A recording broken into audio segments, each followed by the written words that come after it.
देखिए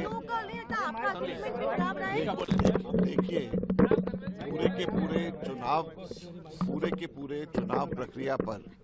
शुरू से ही प्रश्न चिन्ह लग रहा है और जब चुनाव की प्रक्रिया में प्रश्न चिन्ह लग जाए तो रिजल्ट इस तरीके से अप्रत्याशित होंगे। कभी भी किसी भी समय के ऊपर इतना स्ट्राइक रेट 1984 के अंदर भी कांग्रेस का ये स्ट्राइक रेट नहीं था जो कि इस वक्त बिहार के अंदर बीजेपी का स्ट्राइक रेट 90% से भी ऊपर स्ट्राइक रेट, ये किसी को भी उम्मीद नहीं थी और इसमें दाल में काला नजर आता है।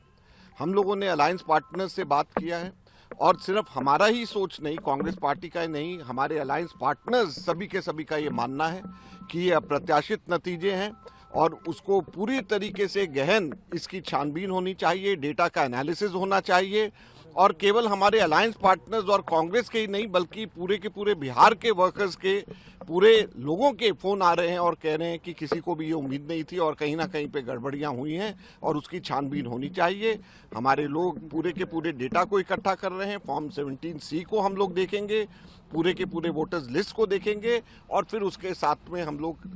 तथ्यों के साथ और आंकड़ों के साथ में वापस आपके बीच में आएंगे। हरियाणा में भी हम लोगों ने बताया, महाराष्ट्र में भी हम लोगों ने बताया, कर्नाटका में भी हम लोगों ने बताया, लेकिन दुख की बात यह है कि इलेक्शन कमीशन के कान पे जूं तक नहीं रेंग रही है। हम लोग विपक्ष के अंदर रह करके लोकतंत्र की रक्षा करने की अपनी भूमिका हम निभाते रहेंगे और उसमें पीछे और हटने वाले और संघर्ष से पीछे हटने वाले कांग्रेस पार्टी नहीं।